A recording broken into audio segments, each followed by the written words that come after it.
It was just a lot of information, go to this information session, listen to me talk about chemistry for 45 minutes. And I'm not going to remember all of that. If you talk to me for 5 hours about your school, I'm going to retain probably the fact that you talked to me for 5 hours about your school. I couldn't tell you anything that I learned there, but I can tell you that I was bored and I wanted to get up and do something else.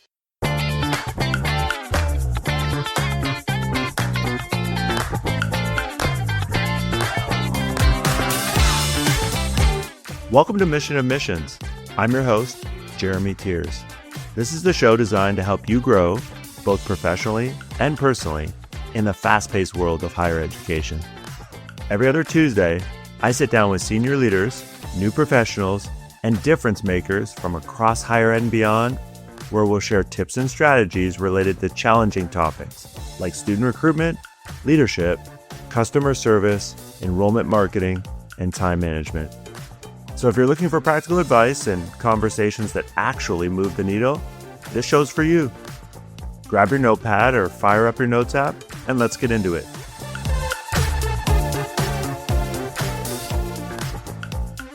Hey everybody, it's Jeremy Tiers, and this is episode 85 of the Mission Admissions podcast. Joining me again on the pod today are Reece, Baines, and his dad Mickey.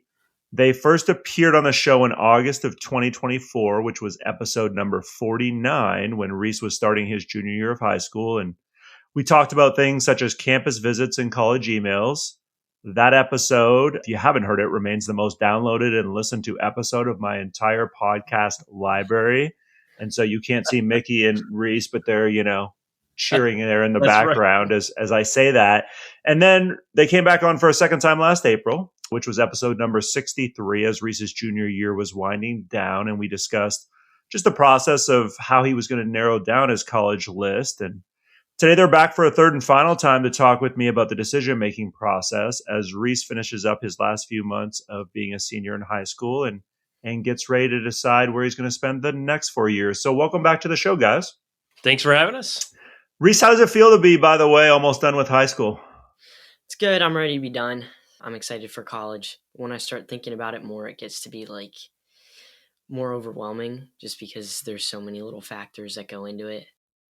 What do you think is most overwhelming for you, if you're comfortable sharing? Well, right now, it's just I'm still waiting to hear back from a few places, and it's just a little anxiety of where I'm going to get in and where I won't, and where I'll get merit aid and where I won't. The dining situations everywhere are just different because I have to be gluten-free. So those are the main factors in my mind that I'm thinking about. Try to fast forward if you can for me, Reece. Once you have all that information, what do you think, the hardest part will be of comparing schools and making a decision? Have you thought about that? Well, the schools that I'm looking at are pretty similar with their programs. They just all have pros and cons. The distance is going to be hard to decide.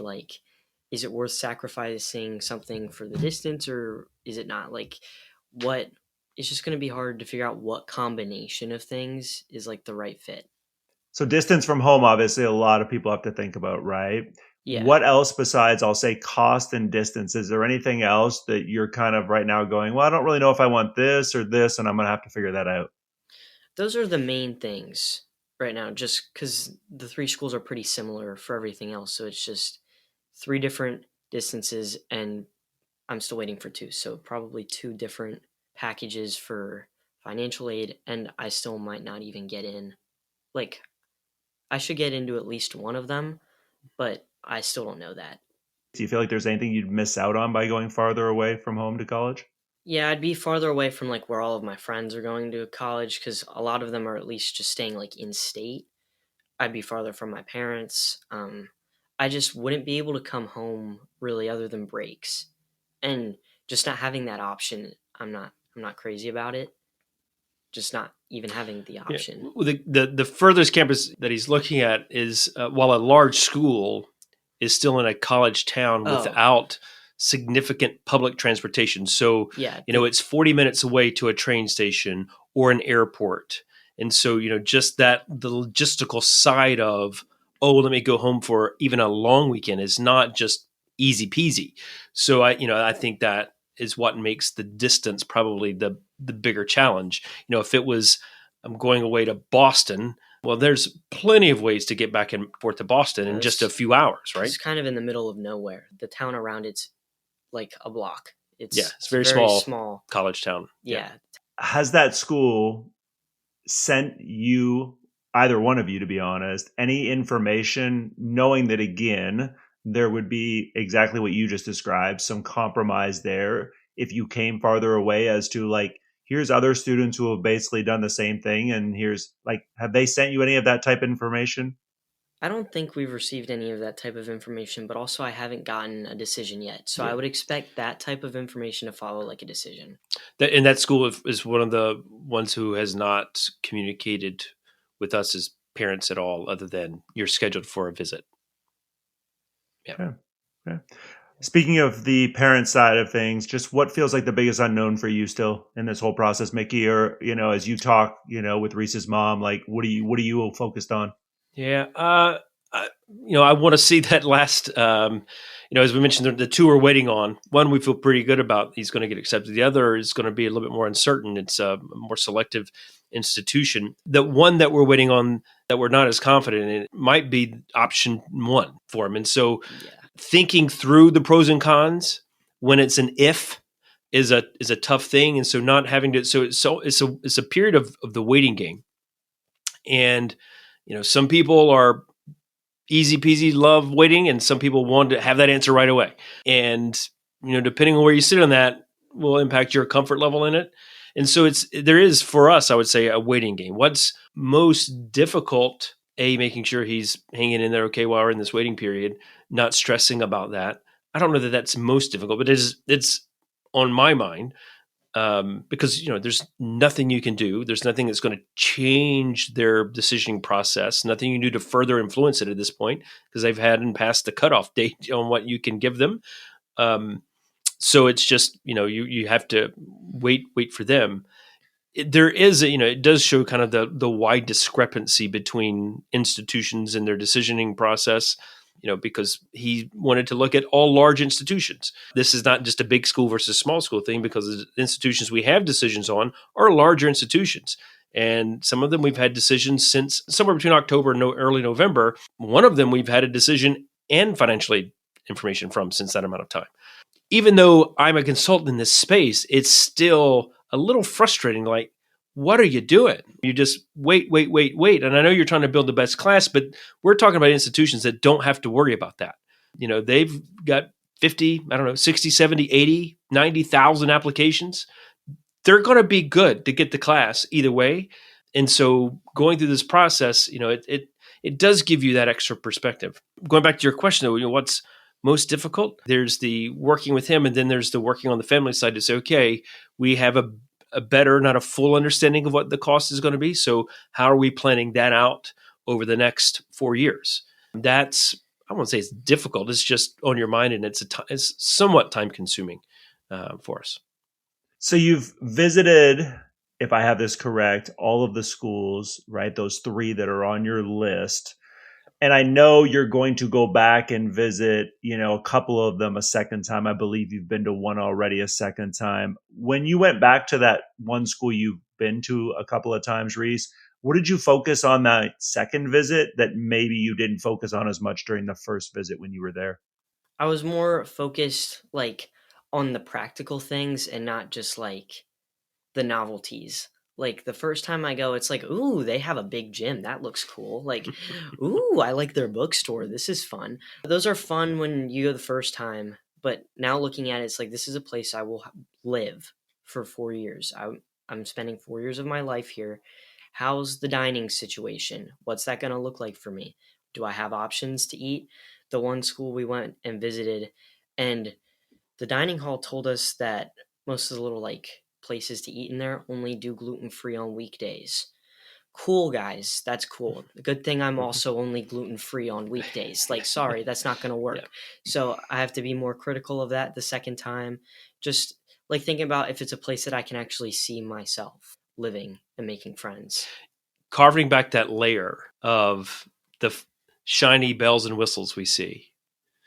to now can I actually do this, and to think about what it means to have a cafeteria with 15 different stations in it, of which 2 are open on the weekend. So it's the same thing at that stations every weekend. And that's, by the way, the one cafeteria on campus that has the most options. And that was an institution, by the way, the one that he's talking about was number 1 or 2 on the list at that time.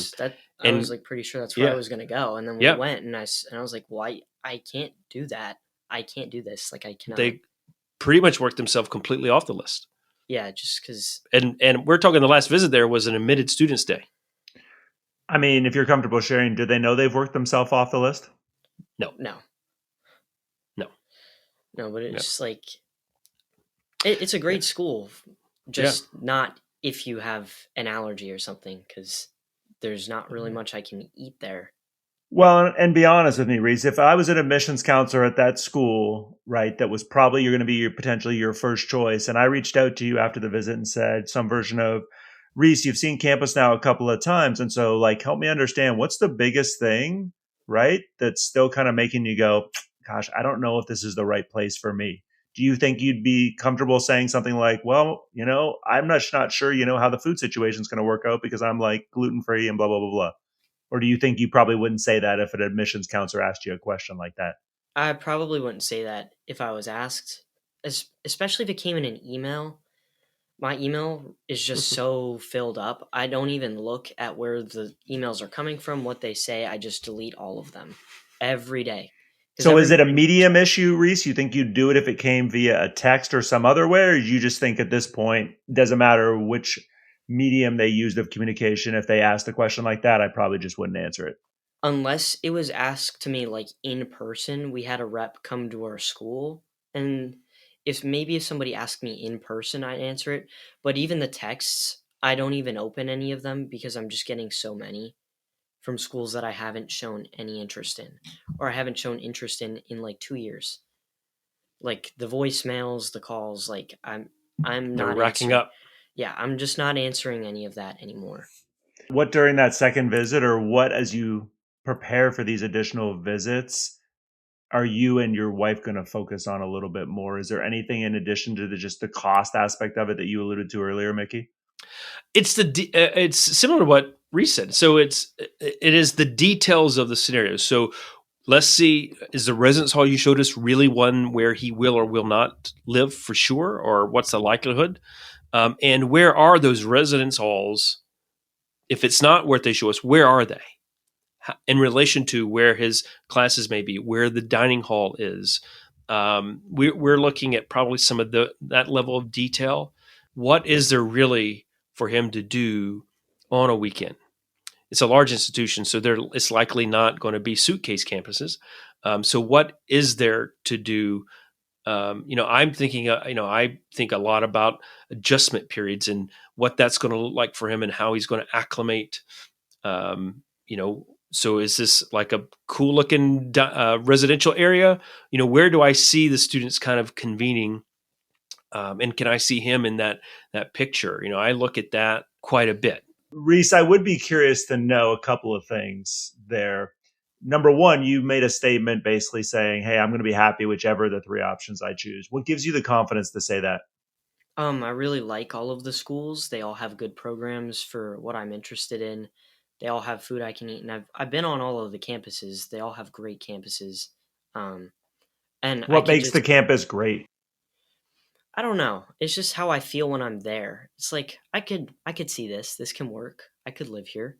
I can see myself sitting under that tree with my friends to be put on like a brochure or something. We'd look for those. There's the spot where me and my my multicultural, diverse friend group will sit under that tree on like a picnic blanket. Yes. Like I could see that happening. Like yes. I'm going to hit pause for a second to share some awesome and exciting news. If you or your team are looking for practical strategies to crush operational bottlenecks and scale engagement with AI, then the Engage Summit 2026 in Charlotte needs to be your destination this June 15th through the 17th.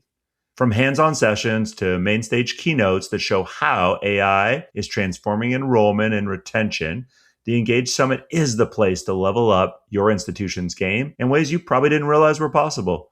You'll walk away with tools, frameworks, and connections that actually move the needle, and people who will help keep pushing you forward long after the conference ends. The good news, spots are still available for the conference, and here's the even better news. Enrollify listeners can get 50% off the ticket price. Yes, half off. Just head to engage.element451.com and use the promo code Jeremy50. That's JEREMY 50. Now, back to the show.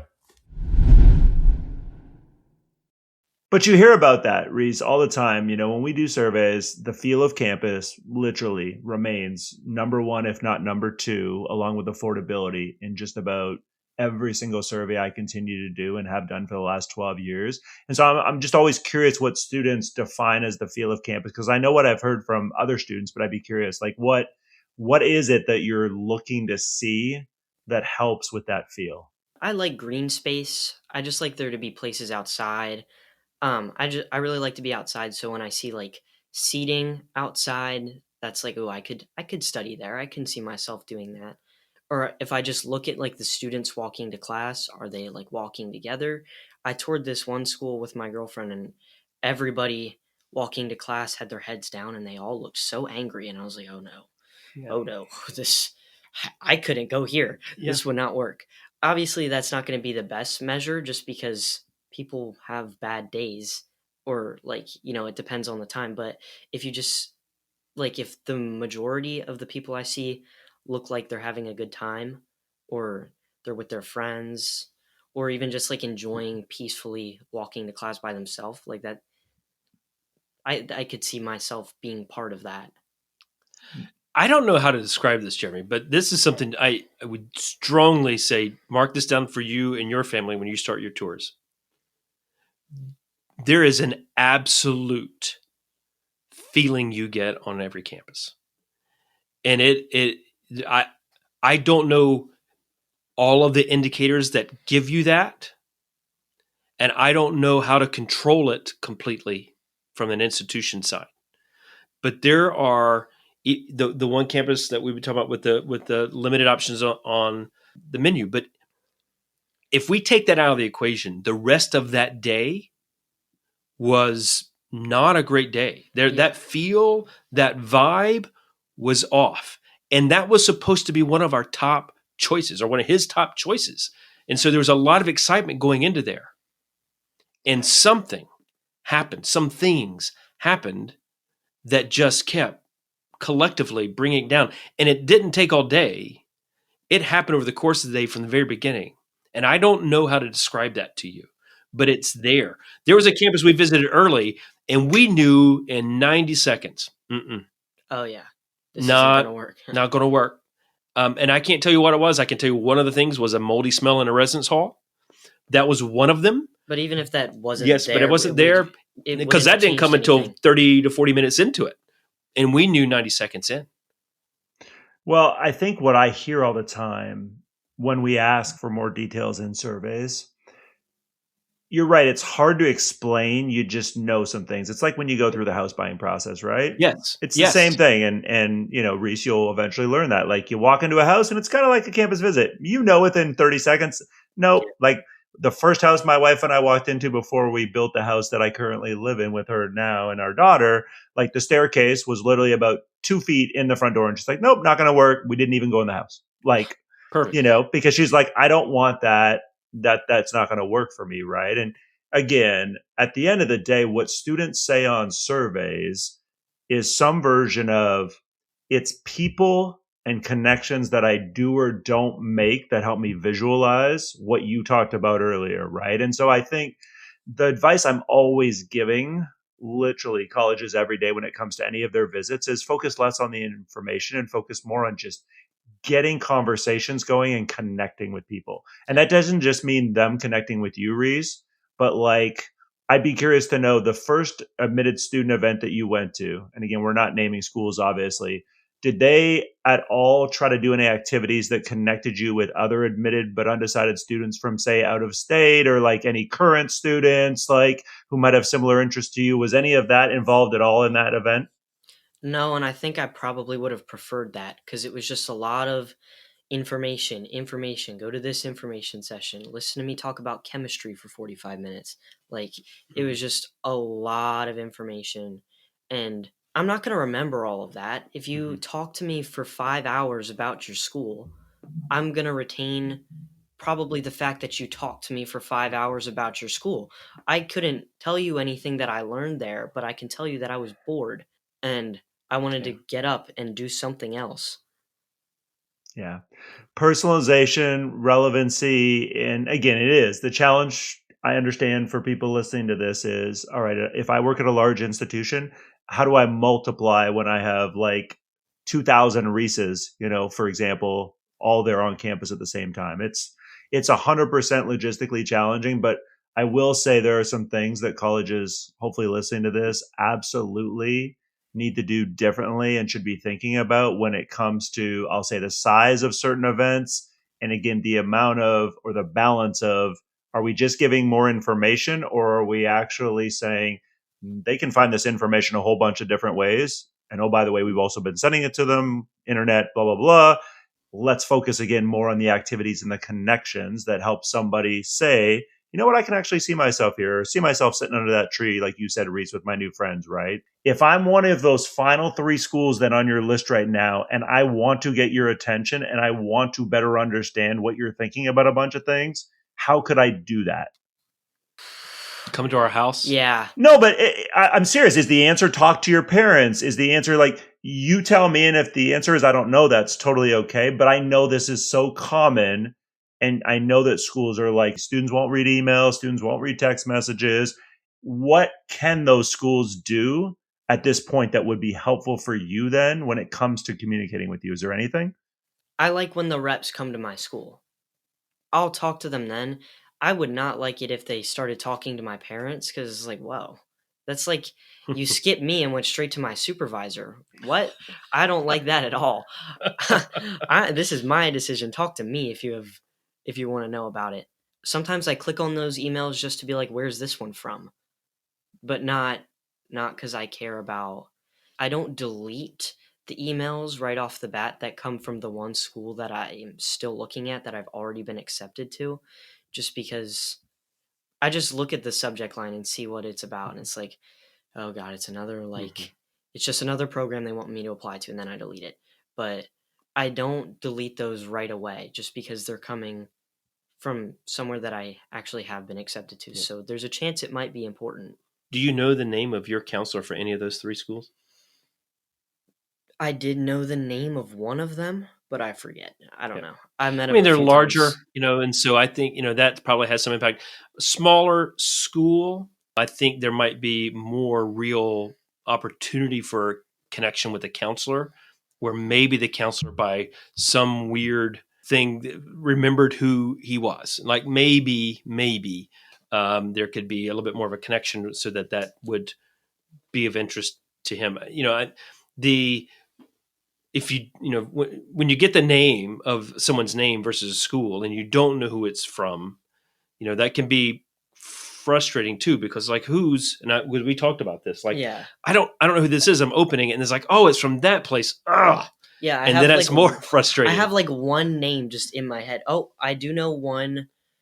I just remembered the name of one rep from one school. I'm not looking at it anymore, but I do remember the name just because. Why do you think you remember that person's name, Reece? I see it in my inbox a lot. I know who it is, because that person's in the inbox all the time. So you don't necessarily remember it in a good way, is what you're telling me. It's not a bad way. It's just I can remember the name if I think about reps whose names I know.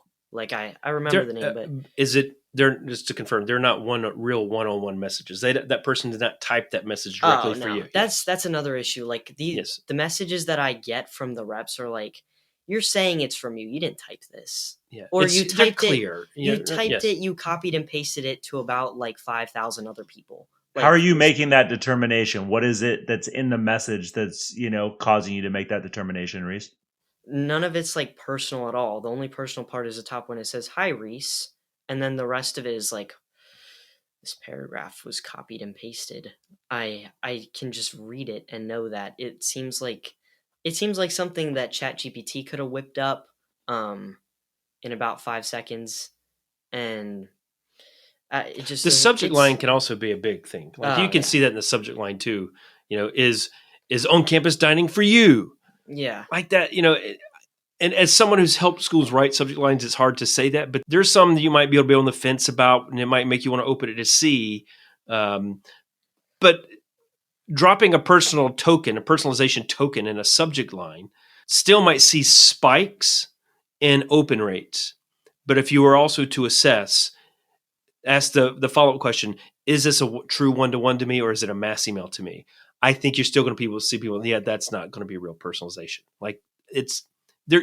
Let's pick 10 subject lines and read all 10 to say one of them is personal, the other 9 are not. Can you find the personal one? The answer is yeah, you can find it. It comes across differently than these mass. Yeah. The one that always gets me is, "Hi, Reece, we've noticed we haven't received your application yet." It's like, well, why would you have received my application? Have I ever shown interest? Like, I would be surprised. I'd tell you the funny ones is, and it's not funny, but it is. You get the email, and this is some of those RB copied on. 1 week left before the application deadline. Oh, these kill me. 3 days left for the application. Tomorrow's application deadline. 2 days later, we've extended your deadline. Yeah. I mean, it's that gets it's me like the countdown's on, and as soon as it passes, we've extended it, and it's like I know why they're doing it, but you can see that it's coming and what's about to happen. I would be curious to know a couple other things. Then cost, much like for your family, is on everybody's mind when they get to the decision, point in this process. It doesn't mean the same thing for every family, right? For some, it's, hey, we've got a plan. It's just a matter of, okay, if school A costs more than school B, do we see the value in paying more, for example, right? Or, what? Is it a pure cost decision? We feel comfortable, and if it goes over this amount, we just won't. Help me understand whatever either one of you is comfortable sharing. But especially you, Reece, I'd be curious, just because you've talked about this on previous episodes. How are you navigating, I'll say, some of those financial aid conversations as a family?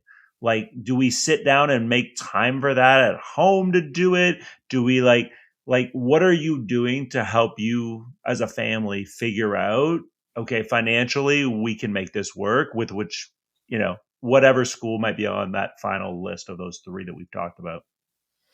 I don't think we haven't really talked about it that much, but I think it's mostly just because all 3 schools are the exact same price.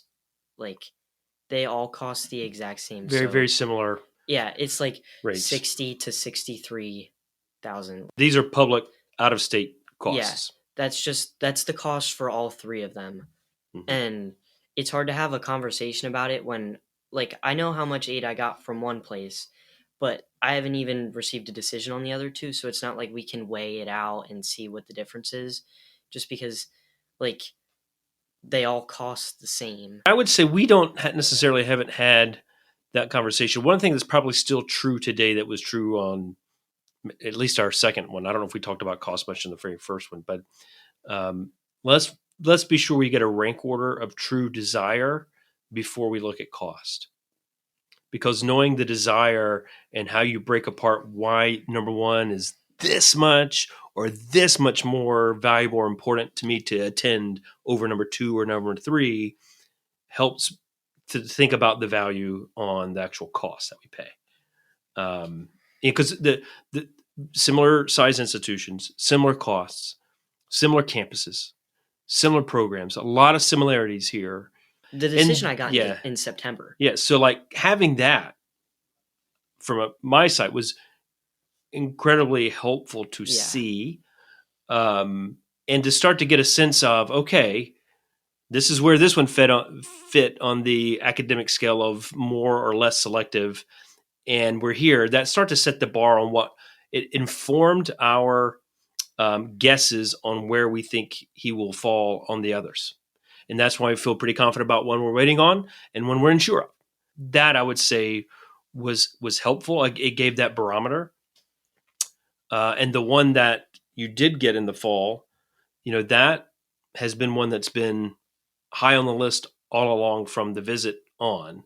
And so having that confirmation of, yes, we're in, yes, here's a scholarship, I think that has helped it definitely not fall, because we knew where it was, and it was like, okay, well, and I would say the scholarship, we weren't sure if we were going to get, any merit from a public institution, would we get anything? And so that was like awesome. Have you sat down yet or talked as a family at all about, okay, once you have all the information you need, right? Once you know where you've been admitted, once you have all of the financial aid information, have you sat down and talked about how you'll ultimately come to that decision, Reece? We haven't like talked about it like all together as like a family, but what do you think you'll end up doing? How do you think you'll do it? I'm definitely going to go back and visit the others that I haven't like been to an admitted students day or anything yet. I definitely want to go back, and I don't know, then I just have to think hard, I guess, about what we don't have, like, it's not like we sat down as a family, let's sit down and talk about this. I would say there's been enough of him walking in to say, hey, this is what I'm thinking right now. And I think that's been, I would say, routine enough every 2 to 3 weeks. And that in itself spurs a 5 to 15 minute conversation. They're frequent enough to see that there's real thought behind so far, so that when we have all of those final pieces of information, including decisions and second or final visits, that it'll still be a critical thought process that goes behind it. Of the final 3 schools, Mickey, have you and Reece's mom received any personalized outreach from any of those 3 schools, just to either one of you or both of you? I get them from one of them. And it's not, from one of the 3, I get communication. I would not say I get personalized communication. I find it hard for me to open some of these emails when I get them. And that's been a large portion of my job for 15 years. And I find it hard at this point. Last year, there was not a message that came to him or me that I wasn't looking at. And now it's like, do I even want to go there? I mean, that's what it's done to me. Our first conversation we had was based on you seeing me post on LinkedIn about the progress. I don't post as often. It is hard to sit down now and read some of this stuff. It's worn me down. And is it just because it is so transactional, so repetitive with all of, I'll say, the same information, even though it's not word for word in most cases? The same. It is tough. I used to go in 3, 4, 5 times a week. I go in like once every 3 weeks now, and it's like, oh.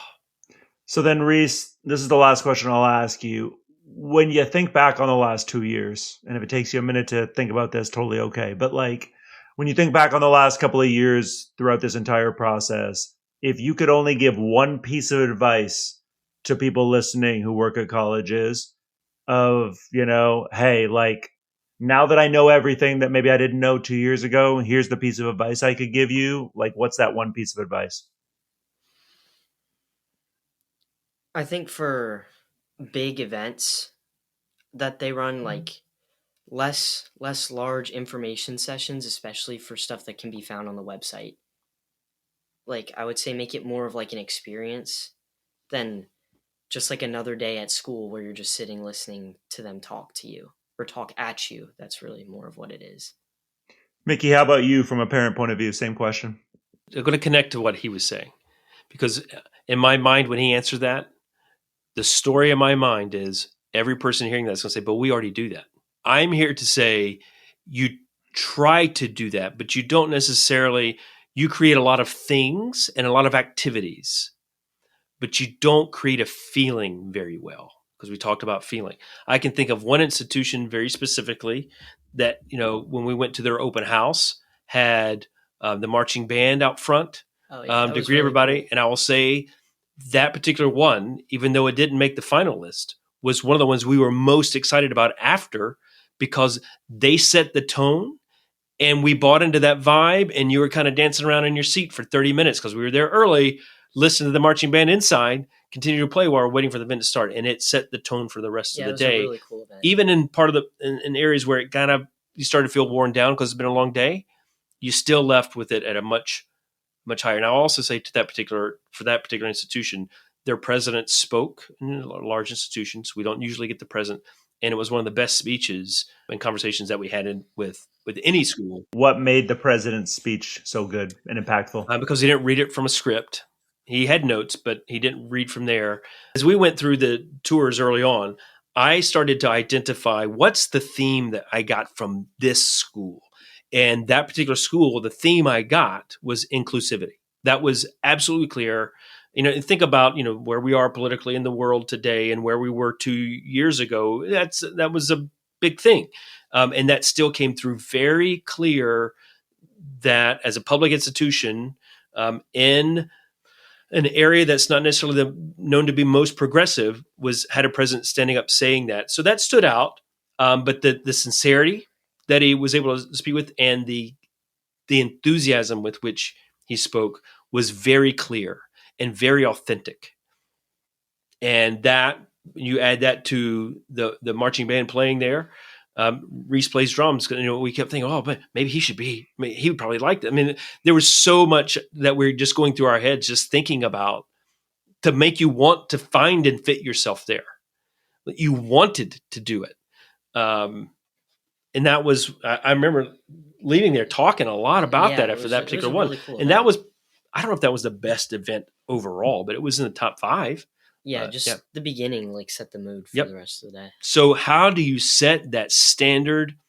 And knowing that not every prospective student is going to be thinking the same way. Some are very outgoing extroverts, and some are very big introverts. And how do you balance all of that? But they set a tone that others didn't. So there's an aura that you have to create. So what else could you do? Create that aura, because if nothing else, even if you aren't the perfect fit, you're going to work your way up high enough on someone's list that they want to think about you. They want to find a way to make it work. If you can do that, then you've probably really set yourself apart.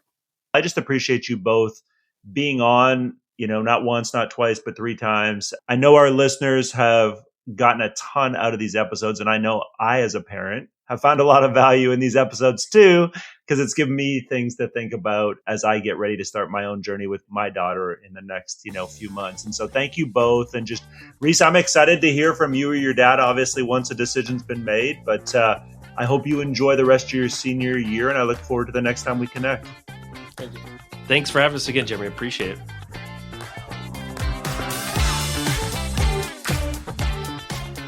Thanks for listening to Mission Admissions.